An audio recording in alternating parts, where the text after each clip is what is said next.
안녕하세요. 사연을 시작하기에 앞서 구독과 좋아요 부탁드려요. 감사합니다. 사연 시작해 볼게요. 제가 39살이 되던 해 드디어 결혼을 앞두고 있었어요. 솔직히 좀 늦은 나이죠. 주변에서도 언제 결혼하냐는 소리를 워낙 많이 들어서 귀에 못이 박힐 정도였거든요. 그런데 이 사람을 만나고 나서는 이 사람을 만나려고 그동안 기다렸구나 싶을 정도로 정말 좋았어요. 예비 아내는 27살로 저보다 12살 어렸지만 제 눈에는 정말 너무 예쁘고 사랑스러웠어요. 물론 나이 차이가 있다 보니 가끔은 철없는 모습을 보일 때도 있었죠. 하지만 그런 모습조차도 저한테는 귀엽고 사랑스러워 보였어요. 첫눈에 반했다는 말이 이런 건가 싶을 정도로 그녀에게 푹 빠져 있었거든요. 만난 지는 1년 남짓 되었는데 그 짧은 시간 동안 저는 정말 행복했어요. 회사에서도 표정이 밝아졌다고 할 정도였으니까요. 동료들도 제가 웃는 일이 많아진 걸 눈치채곤 했어요. 그래서 결혼 이야기가 나왔을 때 다들 축하해주고 언제 보여주냐며 궁금해했죠. 결혼 준비를 하는 동안에도 저는 정말 즐거웠어요. 예비 아내가 원하는 건 웬만하면 다 들어줬어요. 신혼여행지도 그녀가 가고 싶어 하는 곳으로 정했죠. 사실 제 취향과는 좀 달랐지만 그녀가 행복해하는 모습을 보는 게 더 좋았어요. 예비 아내에 대해서는 많이 알고 있다고 생각했어요. 어릴 적에 부모님이 이혼하시고 아버지와 함께 살았다고 들었고 지금은 친구와 함께 산다고 했거든요. 집에 데려다 준다고 동네 근처에서 내려달라고 하는 게 조금 이상하긴 했지만 친구와 함께 사니까 불편할 수도 있겠다 싶어서 크게 신경 쓰지 않았어요. 결혼 준비 과정에서도 예비 아내는 정말 적극적이었어요. 식장 계약부터 드레스, 신혼여행 예약까지 모든 걸 직접 고르고 계약도 직접 했거든요. 저는 그냥 계약금이나 예약금만 대신 내주면 되니까 편하다고 생각했어요. 사실 그때는 그녀가 그렇게 꼼꼼하고 책임감 있는 사람이라고 여겼거든요. 드디어 청첩장이 나왔어요. 정말 예쁘게 나왔다며 예비 아내가 자랑스러워하는 모습을 보니 저도 덩달아 기분이 좋아졌어요. 청첩장을 받아든 순간 드디어 결혼하는구나 하는 실감이 났죠. 39년을 혼자 살다가 이제 가정을 꾸리게 된다는 게 믿기지 않을 정도로 설렜어요. 회사에 가서 동료들에게 청첩장을 돌리기 시작했어요. 다들 축하한다며 언제 한번 보여달라고 하는데 그때 예비 아내 사진도 함께 보여줬어요. 정말 예쁘다며 부러워하는 동료들을 보니 저도 뿌듯했어요. 역시 제 안목이 틀리지 않았구나 싶었거든요. 그런데 과장님의 반응이 좀 이상했어요. 청첩장을 받아보시더니 갑자기 표정이 굳어지는 거예요. 그러더니 예비 아내 사진을 자세히 들여다보시더라고요. 한참을 보시더니 갑자기 큰 소리로 말씀하셨어요. 말도 안 돼. 이 여자가 결혼할 여자라고? 그 목소리가 너무 커서 사무실에 있던 다른 동료들도 다 쳐다볼 정도였어요. 저는 무슨 일인지 몰라서 당황스러웠죠. 과장님은 계속 고개를 저으시면서 믿을 수 없다는 표정을 짓고 계셨어요. 과장님, 무슨 일이세요? 혹시 제 예비 아내를 아시는 건가요? 김 과장님은 한참 동안 말씀을 하지 않으시더니 갑자기 손이 떨리기 시작하셨어요. 그러시더니 종이 한 장을 찢어서 뭔가를 적기 시작하셨어요. 이 주소로. 오늘 일찍 퇴근해서 한번 가봐. 주소를 적은 쪽지를 건네주시면서 하신 말씀이었어요. 저는 영문을 모르겠어서 왜 이 주소에 가봐야 하는지 물어봤지만 과장님은 그냥 가보면 알 거라고만 하시더라고요. 표정이 너무 심각해서 더 이상 묻기가 어려웠어요. 하루 종일 그 주소가 머릿속을 떠나지 않았어요. 도대체 무엇 때문에 과장님이 그렇게 놀라셨던 걸까요? 혹시 예비 아내가 과거에 무슨 문제라도 있었던 건 아닐까? 온갖 상상이 머릿속을 스쳐 지나갔어요. 점심시간에도 밥맛이 없었어요. 동료들이 결혼 축하한다며 이런저런 이야기를 해도 제대로 대답하지 못했어요. 자꾸만 과장님의 그 놀란 표정이 떠오르더라고요. 오후에 일을 하면서도 집중이 안 됐어요. 컴퓨터 화면을 보고 있으면서도 자꾸만 딴 생각만 하게 되더라고요. 여러 가지 생각이 복잡하게 얽혀 있었어요. 결국 참을 수 없어서 서둘러 퇴근했어요. 주소를 보니 제법 큰 아파트 단지였어요. 이런 곳에 뭐가 있다는 걸까 궁금했어요. 주차장에 차를 대고 동호수를 확인해 보니 14층이더라고요. 그런데 주차장에서 우연히 과장님을 만났어요. 과장님도 저를 보시고는 놀라시는 것 같더라고요. 알고 보니 이 아파트에 사신다고 하시더라고요. 과장님, 여기 사세요? 응. 강대리가 가봐야 할 곳은 우리 옆집이야. 과장님의 표정이 더욱 심각해졌어요. 그러시더니 제 어깨에 손을 올리시고는 이렇게 말씀하셨어요. 마음 단단히 먹고 가봐. 더 늦기 전에. 그 말을 들으니 정말 무서워졌어요. 도대체 무슨 일이길래 과장님이 그렇게 심각한 표정을 짓고 계시는 걸까요? 14층에 도착해서 과장님은 자신의 집으로 들어가셨어요. 들어가시기 전에 저를 한 번 더 보시더니 어깨를 툭툭 치고는 문을 닫으셨어요. 그 모습이 마치 힘내하는 것 같기도 하고 유감이다 하는 것 같기도 했어요. 저는 옆집 앞에 서서 한참을 망설였어요. 초인종을 누르기가 무서웠거든요. 혹시 정말 충격적인 일이 벌어지는 건 아닐까 싶어서요. 하지만 계속 이렇게 서 있을 수는 없잖아요. 용기를 내서 초인종을 눌렀어요. 그런데 정말 충격적인 광경이 펼쳐졌어요. 문이 열리는데 팬티 바람에 남자가 나타난 거예요. 상체는 완전히 벗고 있고 하체에는 트렁크만 입고 있더라고요. 그 남자가 누구냐고 묻는데 그 순간 뒤에서 익숙한 목소리가 들렸어요. 바로 제 예비 아내의 목소리였어요. 예비 아내가 그 남자 뒤로 보였는데 정말 기가 막혔어요. 그 남자의 것으로 보이는 반팔티를 입고 있었고 하체에는 남자용 트렁크를 반바지처럼 입고 있더라고요. 저를 보자마자 얼굴이 새하얘지면서 깜짝 놀라는 표정을 지었어요. 이게 무슨 상황이야? 네가 왜 여기 있는 거야? 저는 목소리가 떨리는 걸 느낄 수 있었어요. 머릿속이 하얘지면서 아무 생각이 안 났거든요. 이런 상황을 상상해 본 적이 한 번도 없었어요. 그 남자는 저를 위아래로 훑어보더니 이렇게 말했어요. 아, 내가 만난다는 남자가 이 남자야? 그러고는 그냥 안으로 들어가 버렸어요. 마치 자신의 집인 것처럼 자연스럽게 말이에요. 그 모습을 보니 이 상황이 얼마나 심각한지 깨달을 수 있었어요. 예비 아내는 당황한 표정으로 저를 보면서 자기가 다 설명하겠다고 했어요. 하지만 제가 볼 때는 더 이상 설명이 필요 없을 것 같더라고요. 상황이 너무 명백했거든요. 예비 아내가 저를 집 안으로 불렀어요. 저는 정말 들어가고 싶지 않았지만 그래도 정확한 이야기는 들어야겠다 싶어서 따라 들어갔어요. 집 안은 정말 남녀가 함께 살고 있다는 게 한눈에 보였어요. 거실 소파에는 남자 옷과 여자 옷이 함께 널려 있었거든요. 예비 아내는 저를 소파에 앉히고는 이야기를 시작했어요. 기가 찰 정도로 황당한 이야기였어요. 친구랑 같이 산다고 하던 예비 아내는 사실 그 남자와 동거를 하고 있었던 거예요. 그것도 무려 4년 동안이나 사귄 남자친구와 말이에요. 저랑은 겨우 1년 남짓 만났는데 말이죠. 정말 헤어진 게 맞아. 하지만 당장 갈 곳이 없어서 같이 지내고 있는 거야. 곧 나갈 거고 그냥 룸메이트 같은 관계야.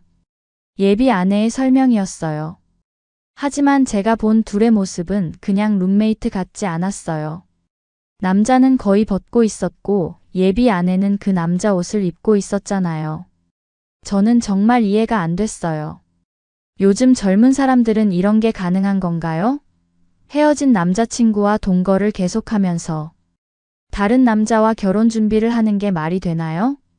그럼 그동안 집에 데려다 준다고 해도 근처에서 내려달라고 한 게 이것 때문이었어?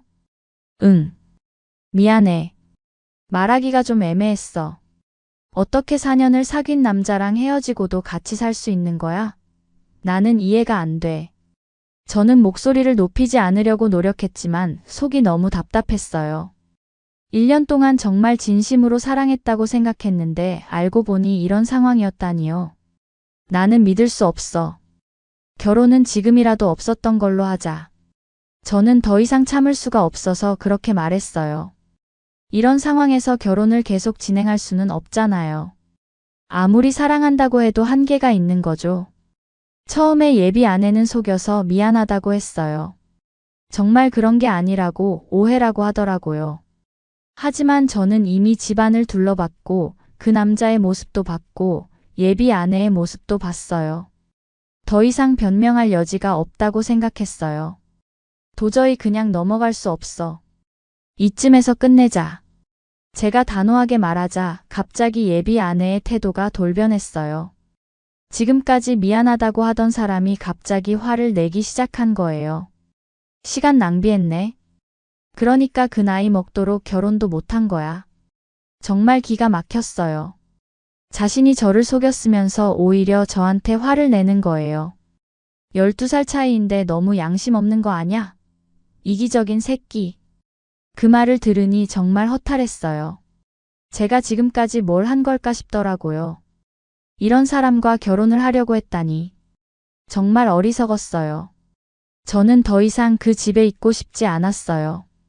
한시라도 빨리 나가고 싶었거든요. 그래서 아무 말 없이 일어나서 문 쪽으로 향했어요. 예비 아내가 뒤에서 불렀지만 돌아보지 않았어요. 문을 나서는데 다리에 힘이 없더라고요. 정말 많이 충격을 받은 것 같았어요. 엘리베이터를 기다리는 동안에도 머릿속이 하얘져서 아무 생각이 안 났어요. 주차장에 내려가니 과장님이 기다리고 계시더라고요. 제 표정을 보시고는 바로 아셨나 봐요. 괜찮냐? 과장님이 걱정스러운 표정으로 물어보셨어요. 하지만 사실 하나도 괜찮지 않았어요. 39년을 살면서 이렇게 큰 충격을 받은 적이 없었거든요. 과장님, 소주 한잔 하실래요? 근처 포장마차에 가서 소주를 시켰어요. 과장님이 먼저 말씀하셨어요. 그래도 식 올리기 전에 알아서 얼마나 다행이냐. 똥 밟았다고 생각해. 과장님의 위로였지만 그 순간에는 위로가 되지 않았어요. 너무 충격이 커서 아직 정신을 차리지 못했거든요. 과장님은 어떻게 아셨어요? 저 둘이 같이 산 지 3년은 됐을 거야. 뭐라 했는지는 모르지만 둘이 지금도 만나고 있는 사이야. 아파트에서 유명해. 때와 장소도 가리지 않고 그렇게 애정행각을 한다고. 과장님의 말을 들으니 정말 비참했어요. 아파트에서 유명할 정도라니. 제가 얼마나 바보 같았던 건지 깨달았어요. 소주를 몇 잔 마시고 나서야 조금 정신이 드는 것 같았어요. 집에 돌아와서도 잠이 오지 않았어요. 계속 오늘 본 광경이 머릿속에 맴돌았거든요. 그 남자의 모습, 예비 아내의 모습, 그리고 나중에 돌변한 태도까지. 모든 게 악몽 같았어요. 다음 날 아침 정신을 차리고 해야 할 일들을 정리해 봤어요. 일단 결혼식은 취소해야 했고 그동안 준비했던 모든 것들을 정리해야 했어요. 회사에 가서 과장님께 인사드리고 식장부터 연락하기 시작했어요. 다행히 예비 아내 명의로 계약한 것들이 대부분이어서 제가 직접 취소할 필요는 없었어요. 다만 제가 낸 계약금들에 대해서는 반환을 요구했죠. 드레스샵, 신혼여행사, 식장.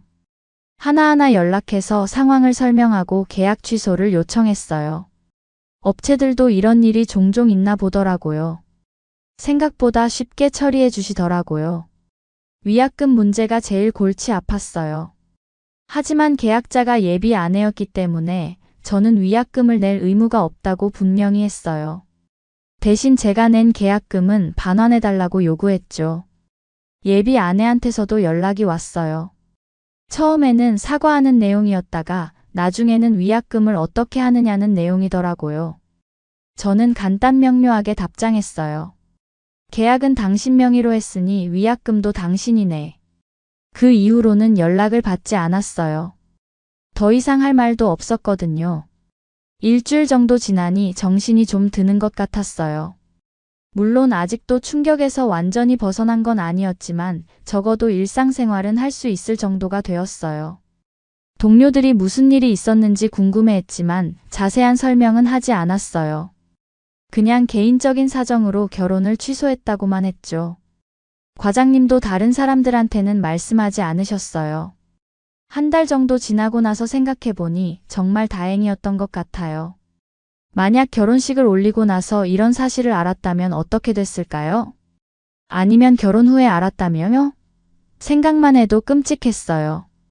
과장님 말씀이 맞았어요. 똥 밟았다고 생각하고 털어내는 게 나았어요. 비록 1년이라는 시간과 감정을 낭비했지만 더 큰 불행을 막을 수 있었으니까요. 지금 생각해보면 신호는 있었어요. 집에 데려다 준다고 해도 근처에서 내려달라고 했던 것, 가끔 연락이 안 되던 시간들, 주말에 급하게 약속을 취소하던 일들. 모든 게 이유가 있었던 거네요. 그때는 사랑에 눈이 멀어서 그런 신호들을 무시했던 것 같아요. 아니, 무시한 게 아니라 아예 의심하지 않았던 거죠. 그 사람을 완전히 믿고 있었거든요. 이제는 조금 더 신중해졌어요. 사람을 믿는 것도 좋지만 너무 맹목적으로 믿어서는 안 되겠다는 생각이 들었거든요. 특히 결혼 같은 인생의 큰 결정을 내릴 때는 더욱 신중해야 한다는 걸 깨달았어요. 과장님께는 정말 감사했어요. 만약 김 과장님이 알려주시지 않았다면 저는 아마 결혼식을 올렸을 거고 나중에 더 큰 상처를 받았을 거예요. 요즘은 다시 혼자만의 시간을 즐기고 있어요. 1년 동안 결혼 준비에만 매달렸던 시간들을 생각하면 이제는 제 자신을 위한 시간을 가져도 될 것 같아요. 새로운 취미도 찾아보고 운동도 다시 시작했어요. 언젠가는 정말 좋은 사람을 만날 수 있을 거라고 생각해요. 이번 일로 인해 사람 보는 눈도 생겼고 무엇보다 진실한 관계가 얼마나 소중한지 깨달았거든요. 그 예비 아내와는 완전히 연락을 끊었어요. 가끔 SNS에서 보이기도 하지만 더 이상 관심 없어요. 오히려 그 4년 사귄 남자친구와 어떻게 지내는지 궁금하기도 해요. 아마 여전히 같이 살고 있겠죠. 결국 그게 진짜 관계였으니까요. 이 일을 겪고 나서 느낀 게 참 많아요. 무엇보다 사람을 너무 쉽게 믿어서는 안 된다는 것, 그리고 결혼 전에는 상대방에 대해 정말 확실히 알고 해야 한다는 것이었어요. 39살에 이런 일을 겪는 게 창피할 수도 있지만 오히려 감사하게 생각해요. 더 늦었다면 회복하기도 더 어려웠을 테니까요. 그리고 이제라도 진실을 알 수 있어서 다행이에요. 주변에서는 빨리 다른 사람을 만나라고 하지만 저는 서두르지 않으려고 해요. 이번에는 정말 신중하게 확실하게 결정하고 싶거든요. 제 인생에서 가장 중요한 결정 중 하나니까요. 앞으로는 더 신중하지만 동시에 더 당당하게 살아가려고 해요. 이번 일로 인해 상처받긴 했지만 더 성숙해질 수 있는 기회이기도 했으니까요. 그리고 언젠가 정말 좋은 사람을 만나서 행복한 가정을 꾸릴 수 있을 거라고 믿어요. 지금은 그때를 위해 차근차근 준비하는 시간이라고 생각하고 있어요. 제 긴 이야기를 끝까지 들어주셔서 감사합니다. 구독과 좋아요, 알림 설정까지 잊지 마세요.